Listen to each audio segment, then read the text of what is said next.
Order দিয়েছিলাম একটা নতুন ডিশ, প্রথমবার শুনছি ঝোল মোমো। ক্যামেরা এখান থেকে আমাদেরকে ডিটেক্ট করতে পারছে না। জয় রাইড নিয়ে একটা সবারই অনেক এক্সপেকটেশন থাকে, তো সেইটা এরকম ভাবে ঘুরতে এসে যদি ক্যান্সেল হয়ে যায় স্বাভাবিক মন খারাপ করবেই সবার। এখন আবার শেয়ারে করেই চলেছি এনজিপি স্টেশনের উদ্দেশ্যে।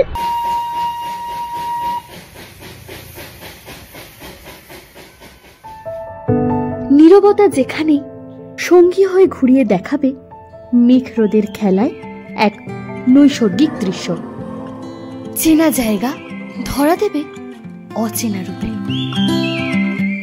একদম নামমাত্র খরচে নিজের মতো করে ঘুরতে 2-3 দিনের এক বৃষ্টি ভেজা সফরে বেরিয়ে পড়েছিলাম আমরা।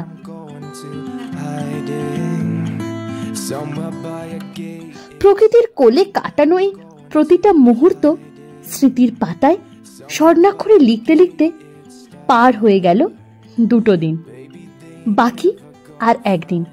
সেই নিয়েই শুরু করলাম আমাদের বৃষ্টি ভেজা দার্জিলিং এর 3য় পর্ব।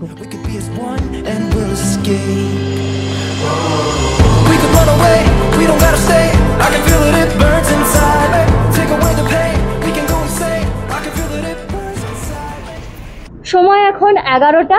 আমরা চলে এসেছি কিলকা রোডের ওপর UNESCO world heritage site Darjeeling Himalayan railway Darjeeling স্টেশনে।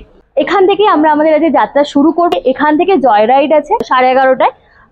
সেই পুরো জার্নি তোমাদের সাথে শেয়ার করবো এবং তার সাথে থাকবে এখানকার পুঙ্খানু ডিটেলস।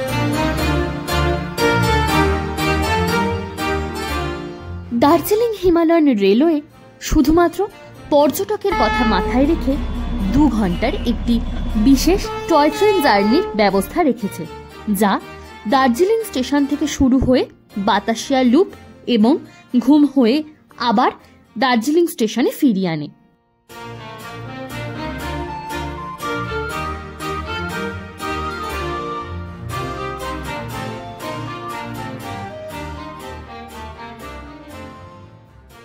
দু ঘন্টার এই বিশেষ টয় ট্রেন যাত্রা পর্যটকের কাছে বেশ আকর্ষণীয়, যা দার্জিলিং এর জয় রাইড নামে পরিচিত।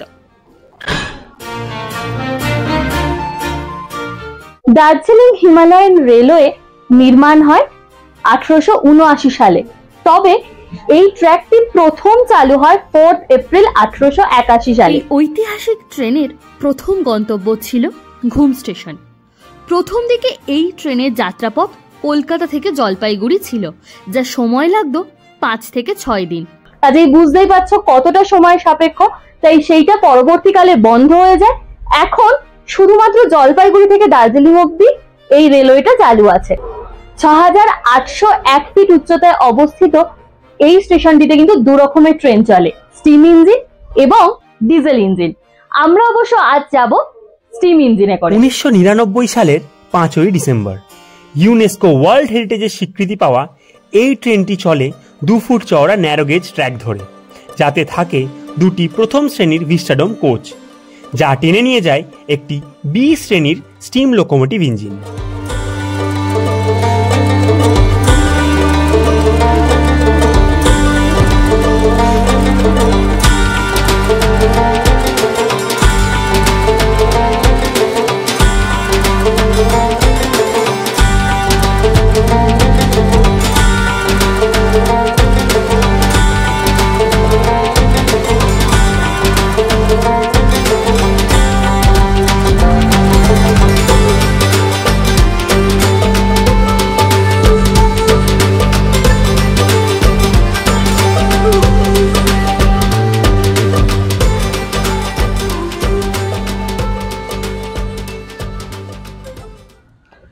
ঠিক 11:30টায় আমাদের জয় রাইড যাত্রা শুরু হয়ে গেছে। আমাদের আজকের ট্রেন হচ্ছে 52596। দেখা যাক আমাদের এবারে জয় রাইড কতটা জয়ফুল হতে চলেছে।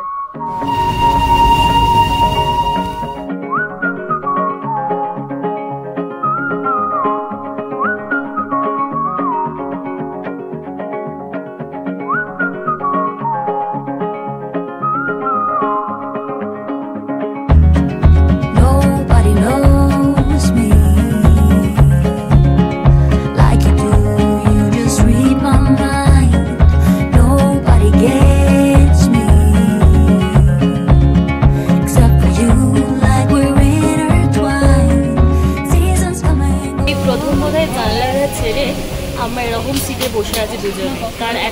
কারণ হচ্ছে এই যে সাদা জামা পুরো কালো হয়ে গেছে, কয়লা ছিটে ছিটে আসছে।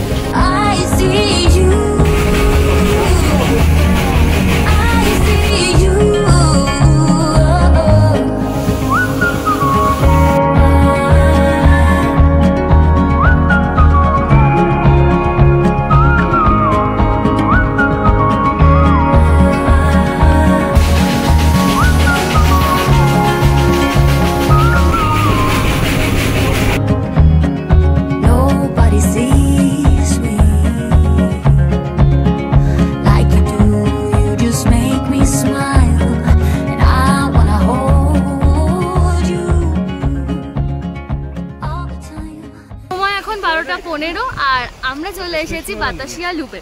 এখানে কিন্তু গাড়ি 15 মিনিটের জন্য থামবে। হ্যাঁ, এখানে নেমে 15 মিনিট জন্য ঘোরার ফটো তোলার টাইম আছে। হ্যাঁ, এখানে ঘুরতেই পারবে, কিন্তু এত বড় জায়গা 15 মিনিটে একদমই এখানকার জন্য অ্যাপ্রোপ্রিয়েট টাইম নয়। তো যাই হোক, চলো একটু ঘুরে দেখি। এই দিকটা কাঞ্চনজঙ্ঘা খুব সুন্দর দেখা যায়। এখন মনসুন বলে দেখা যাচ্ছে না, জাস্ট আমাদের পিছনটা দিয়ে। মনসুন বলে নয়, মানে পাহাড়, মানে মেঘে ঢাকা, এমনি কিন্তু পরিষ্কার, মাঝে মাঝে কিন্তু বেশ পরিষ্কার আকাশ দেখতে পাওয়া যাচ্ছে। আর চাইলে কিছু কেনাকাটাও কিন্তু টুক করে সেরে ফেলতে পারো। এখানে কিন্তু প্রচুর সেই সব শপও আছে। দার্জিলিং শহর থেকে 5 কিলোমিটার দূরে 50,000 বর্গফুটের এই জায়গার প্রাণকেন্দ্রে রয়েছে এই যুদ্ধ স্মারক। 1995 সালে দার্জিলিং পাহাড়ের গোর্খা সৈন্যদের স্মরণে তৈরি হয় এই বাতাসিয়া লুপ। প্রত্যেক দিন ভোর 5টা থেকে রাত 8টা পর্যন্ত এটি খোলা থাকে। এখানে প্রবেশ মূল্য 20 টাকা, তবে জয় রাইডে এলে এই প্রবেশ মূল্য লাগে না। হিলকাট রোডের ওপর অবস্থিত এই বাতাসিয়া লুপ থেকে শতাব্দী প্রাচীন বৃত্তাকার একটি ট্রেন ট্র্যাক দেখতে পাওয়া যায় এবং এখান থেকেই মেলে দার্জিলিং এর 360 ডিগ্রি ভিউ, যা দেখার জন্য বহু পর্যটকের ভিড় জমে এখানে। এখানেই রয়েছে এক বৃত্তাকার ট্রেন ট্র্যাক, যার মধ্যে দিয়ে আমরা পুরো বাতাসিয়া লুপটাকে পরিদর্শন করে এখন চললাম আমাদের পরবর্তী স্টেশনের উদ্দেশ্যে। ওয়েদার ভালো থাকলে এই ভিস্টাডোম কোচে বসেই আমরা চাক্ষুষ উপভোগ করতে পারতাম কাঞ্চনজঙ্ঘার সেই অনবদ্য দৃশ্য।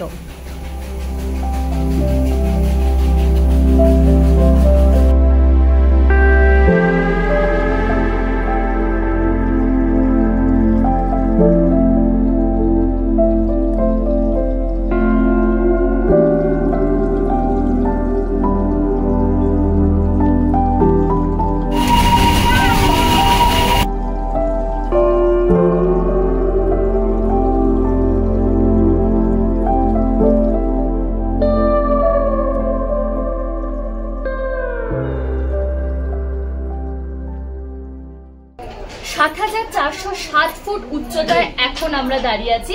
এটা হচ্ছে ঘুম স্টেশন, ভারতের সর্বোচ্চ রেল স্টেশন এটি।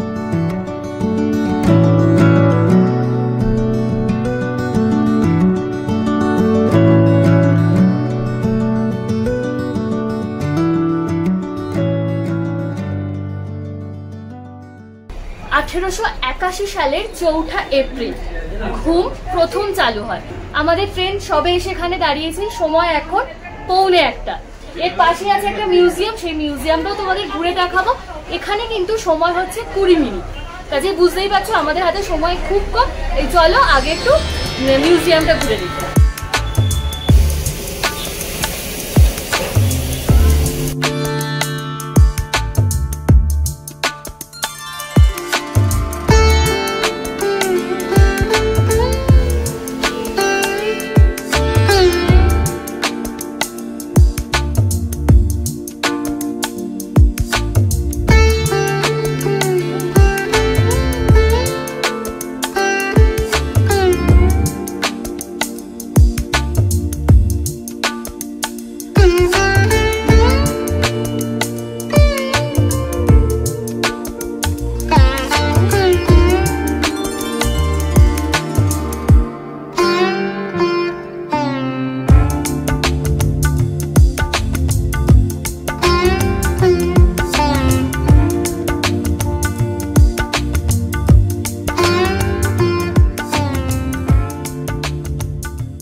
এখনো লেগে গেছে। তবে এবার আমরা উল্টো দিকে চলবো।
এই রাউন্ড ট্রিপ জয়রাইডের ভাড়া ডিজেলে মাথাপিছু 1000 টাকা এবং স্টিম ইঞ্জিনের ক্ষেত্রে মাথাপিছু 1500 করে। এই ডিজেল এবং স্টিম জয়রাইড দুটোই অনলাইন এবং অফলাইন দুভাবেই কাটা যায়। আমরা অনলাইন টিকিট কেটেই এসেছি। আইআরসিটিসি থেকে যেটা আমরা বুকিং করে এসেছি, দেড়টায় আমরা বুকিং করেছিলাম, বাট বুঝতে পারছি না কি প্রবলেমের জন্য আমাদের ট্রেনের মানে যে স্লট টাইমিং যে স্লটটা ছিল সেটা 11:30টায় চেঞ্জ হয়ে গেছে। জানতে পারতাম না, কারণ আমাদের টিকিটে কোথাও টাইমিং মেনশন করা ছিল না।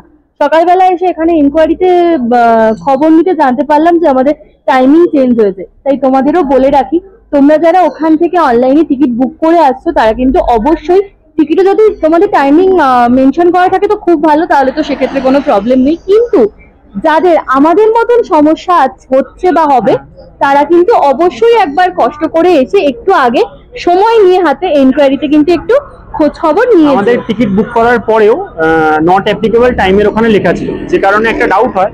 পরে এখানে এসে এনকোয়ারি করতে জানা যায় যে মানে টাইমটা আলাদা হয়ে গেছে। ইভেন এরকম মানে কালকে আমরা রোপওয়ে ছিলাম, তো সেখানে কিছু জনের সাথে কথা বলে জানতে পারলাম তারাও আমাদের মতো অনলাইন বুকিং করে এসেছিলেন। যদিও আমাদেরটা যেমন আজকে স্টিম ইঞ্জিন ছিল, কালকে ওনাদের হচ্ছে ডিজেল ইঞ্জিন ছিল। ওনাদের ট্রেন ক্যান্সেল হয়ে গেছে, টাকাও রিফান্ড করে দিয়েছিল, কিন্তু একটা সেট নিয়ে একটা প্ল্যান করে আসা, তারপর সেই প্ল্যানটা চেঞ্জ হয়ে যাওয়াটা খারাপ লাগে।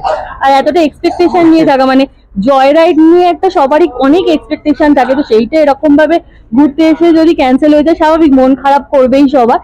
তাই তোমাদের সুবিধার্থে আমি বলে রাখছি, অবশ্যই কিন্তু বুকিং করে এলে এখানে একটু যোগাযোগ করে নিও। এখানে যে চার্টটা অ্যাভেলেবল ছিল train number wise time wise, সেটা আমরা নিচে ডেসক্রিপশনে মেনশন করে দেবো।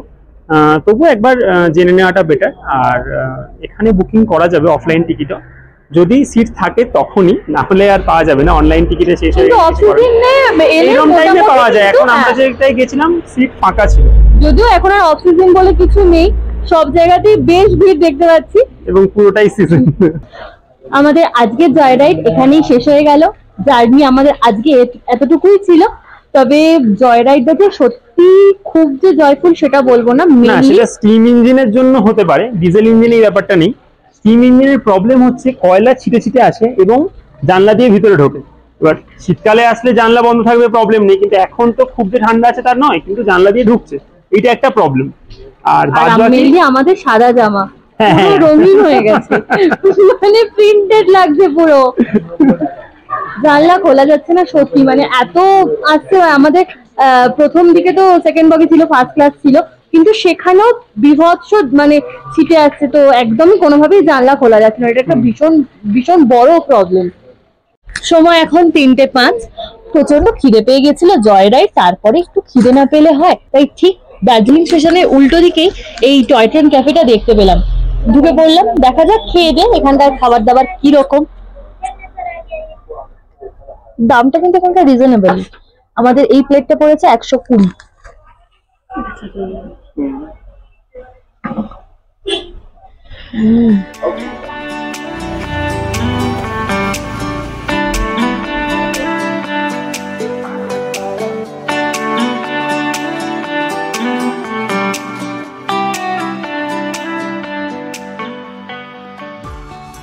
আর ক্লাসিক মোমোর সাথে আমরা অর্ডার দিয়েছিলাম একটা নতুন ডিশ, প্রথমবার শুনছি ঝোল মোমো। এই মোমো, তার উপর একটা ঝোল দেওয়া। জানি না কিরম খেতে হবে, ঝাল না নুন না স্পাইসি কিরম হবে জানি না, একদমই খেয়ে দেখে বলতে পারি। নারকেলের বা বাদামের এরকম কিরকম একটা টেস্ট আছে ঝোলটা। এটার প্রাইস পড়েছে আমাদের 160। অন্যরকম খেতে, যেটা ও বললো যে এটা নতুন ডিশ দেখে আমরা ট্রাই করেছিলাম, বেশ ভালো লেগেছে। ওর খুব একটা ভালো লাগেনি, কিন্তু আমার বেশ ভালো লেগেছে। মানে একটু পিঠের স্বাদ পাওয়া যাচ্ছে, আর একটু তার মধ্যে আবার মোমোরও স্বাদ আছে, বাদাম আর নারকেলের বেস। হ্যাঁ, তো সেই জন্যই একটা হালকা পিঠেরও ব্যাপার আছে। তো আমার কিন্তু বেশ ভালো লাগছে। তোমরা এলে এটা কিন্তু ট্রাই করে দেখতে পারো।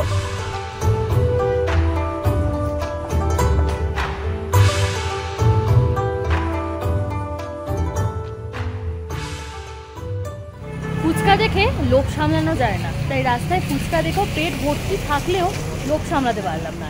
এখানে 20 টাকায় 5টা ফুচকা দিচ্ছে। আর এখানে একটা সব থেকে মজাদার ব্যাপার হচ্ছে, ওখানে যেমন আমাদের আলাদা আলাদা দেখতে পাওয়া যায় ঝালমুড়িওয়ালা, ফুচকাওয়ালা, এখানে কিন্তু একজনই সব জিনিস নিয়ে বসছে।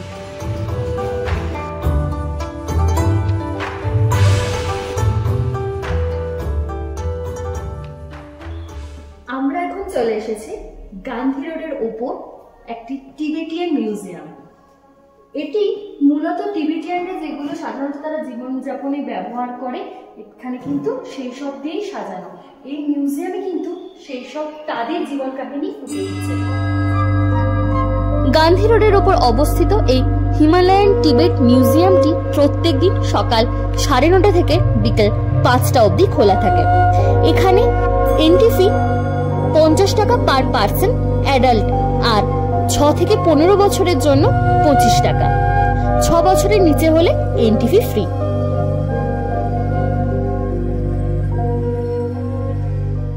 এটি সবসময় ক্লকওয়াইজ ঘোরাতে হয়, ঠিক এইভাবে। ওম মানি পদ্মে হাম এই মন্ত্রের সাথে আমরা সকলেই পরিচিত। এরা বিশ্বাস করে যে এই একটা হুইল ঘোরানো মানেই এই মন্ত্রটি 100 বার ভাবা।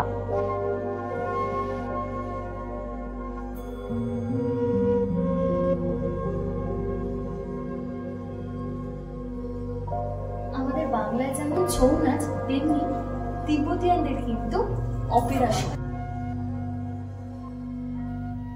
এখানে সুভেনির কালেকশন সব কিন্তু আছে, যেখানে তোমরা পেয়ে যাবে তিব্বতী মালা, তিব্বতী পতাকা, তিব্বতী বই এবং আরো নানান রকম জিনিস।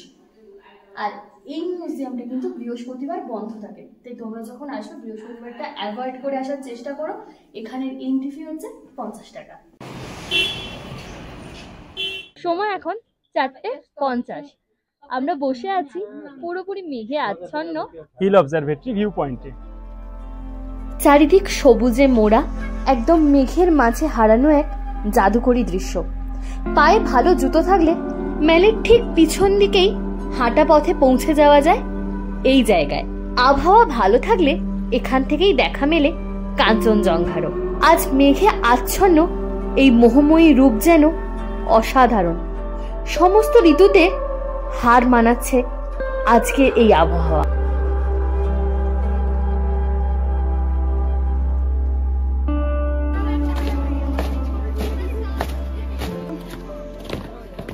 চারদিক পুরো মেঘে ঢেকে গেছে, পুরো সাদা একটা সে মানে অদ্ভুত একটা মায়াবী পরিবেশ। কিচ্ছু দেখা যাচ্ছে না এখান থেকে।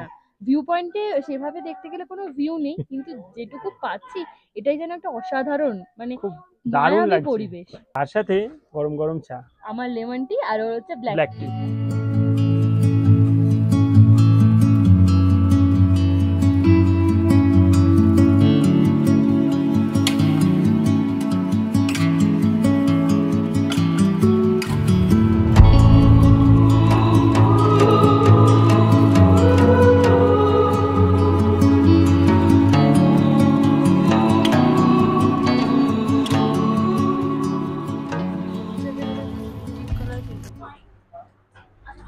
সময় এখন 8টা। বাইরে বেশ জোরে বৃষ্টি হচ্ছে, তাই মেলে যেতে পারলাম না। তাই আজকে ঢুকে পড়েছি গ্লেনারিজে। এখন আছি গ্লেনারিজ পর্যটকের কাছে বেশ পরিচিত এক নাম। 1885 সালে ব্রিটিশ রাজত্বকালে দার্জিলিংয়ের প্রাচীনতম মিষ্টি প্রস্তুতকারকদের মধ্যে একটি হলো এই গ্লেনারিজ। তবে বর্তমানে এখানে নানান রকমের বেকারি, ক্যাফে এবং রেস্তোরাঁ বা লাইভ সঙ্গীত সহ পাব বা লাউঞ্জও রয়েছে।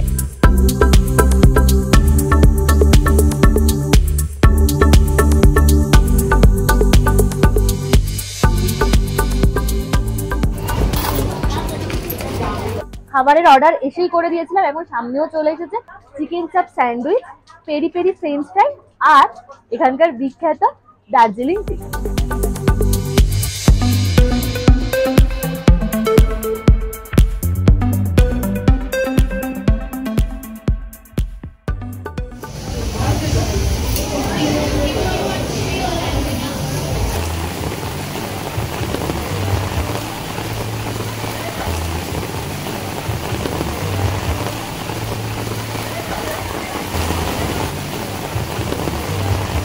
প্রচন্ড বৃষ্টি আর আমরা ভিজছি।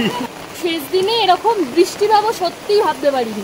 মুষলধারায় বৃষ্টি হচ্ছে, আমরা মেলের দিকে হাঁটছি, কারণ লোকজন বাড়ি ফিরছে, আমরা মেলের দিকে হাঁটছি।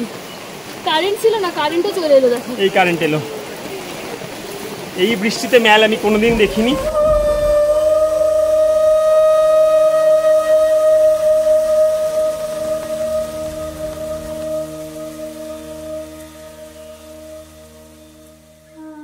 কুয়াশা এমন যে ক্যামেরা এখান থেকে আমাদেরকে ডিটেক্ট করতে পারছে না। পুরো সাদা, মানে এখান থেকে ওখানে মেলে কিচ্ছু দেখা যাচ্ছে না, স্ক্রিনটা পর্যন্ত কিচ্ছু দেখা যাচ্ছে না।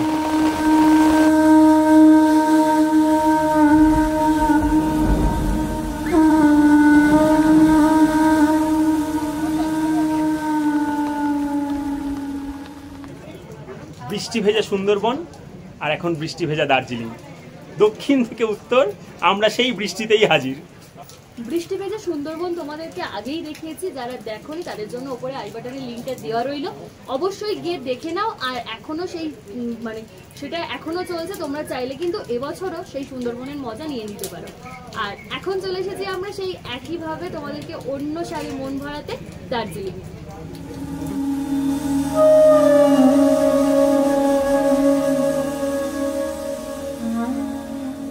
সময় এখন 9টা আর আমরা দাঁড়িয়ে আছি এখনো মেলেতে। বৃষ্টি পুরো থেমে গেছে, কিন্তু এই প্রথম বোধহয় আমি মেল এত ফাঁকা দেখলাম।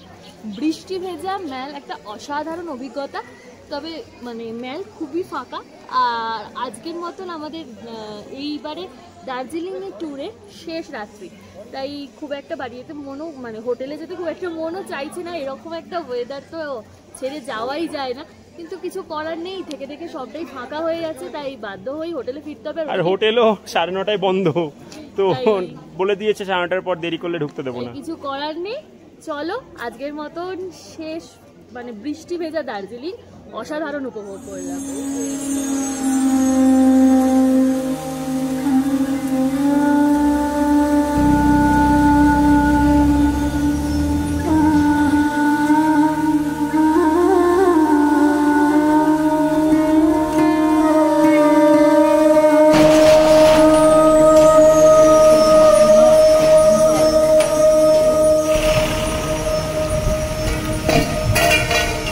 সে তো ঠিক আছে, হোক সারা, সেটা ফ্যাক্টর না।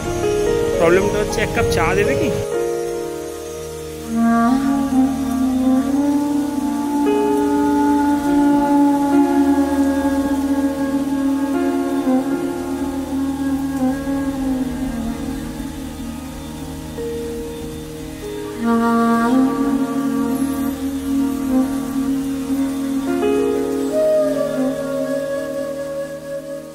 Good morning from Darjeeling. সময় এখন প্রায় 8টা বাজতে যাচ্ছে, 7:55, আর আমরা চলে এসেছি মেলেতে। আজকে আমাদের এখানকার লাস্ট দিন, তাই সকালবেলা মনে হলো একটু মেলটা ঘুরে যাই। আর এখনো মেল দেখো পিছনে দেখে বুঝতেই পারছো পুরো মেঘে ঢাকা, অসাধারণ একটা পরিবেশ। কালকে সারা রাত প্রায় বৃষ্টি হয়েছে, আজকেও মানে সকাল থেকে এরকম একটা ওয়েদার, সত্যি ছেড়ে যেতে মন চাইছে না। লাস্ট দিন তো কিছু করার নেই। যাই হোক, এখান থেকে এখন যাব কেভেন্টার্সে, ওখানে ব্রেকফাস্ট সারবার, তারপর সেই একই রকম শেয়ার গাড়িতে করে পৌঁছে যাব এনজেপি, সেখান থেকে আমাদের আজকের ট্রেন বন্দে ভারত।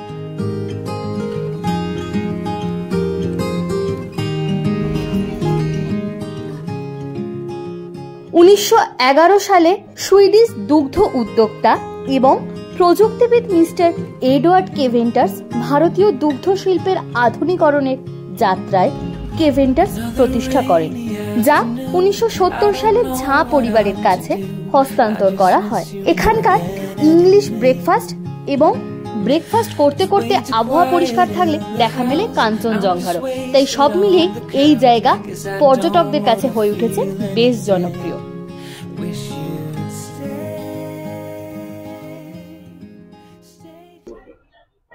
দীর্ঘ 3 দিন অপেক্ষা করার পর আজকে আমাদের আশা পূরণ হয়েছে। ওদের কেভেন্টার্সের জেনারেটরে কিছু একটা প্রবলেম ছিল, যে জন্য ওরা 2 দিন ধরে 2 দিন না 4-5 দিন ধরে দোকান বন্ধ রেখেছিল। আজকে খুলেছিল, তো আজকেই দেখলে আমরা ফার্স্ট কাস্টমার ছিলাম ওদের। দীর্ঘ 3 দিন অপেক্ষা করেছে। তো যাই হোক, এখন চলেছি হোটেলের পথে, ওখান থেকে লাগেজ নেব, নিয়ে শেয়ার গাড়ির দিকে রওনা দেব। সময় এখন 10টা, আমরা পেয়ে গেছি শেয়ার গাড়ি, বসে আছে এখন। এখান থেকে ডিরেক্ট এনজেপি গাড়ি পাওয়া যায় না, ওরা বলছে যে এখান থেকে শিলিগুড়ি পাওয়া যায়। এনজেপি থেকে গাড়ি আসলে নাকি তারা শেয়ারে গেলে সেটা আলাদা কথা, এখান থেকে শিলিগুড়ি শেয়ারে পাওয়া যায়। তো আমরা এখন টাইম নেই, 3টেই ট্রেন, এখন 10টা বাজে, উঠে পড়েছি, রিস্ক নেওয়া যাবে না। খুঁজবো এখন, আবার 1 ঘন্টা চলে গেলে সেটা রিস্ক হয়ে যাবে। এখান থেকে আমাদের পার হেড পড়েছে 250 করে। এবার ওখান থেকে দেখা যাক কি পাওয়া যাচ্ছে। বলছে এখান থেকে যে শিলিগুড়ি গেলে ওখানে ম্যাজিক বা টোটো যা হোক কিছু নাকি পাওয়া যাবে, 3 কিলোমিটার মতো রাস্তা বলছে। তো ঠিক আছে।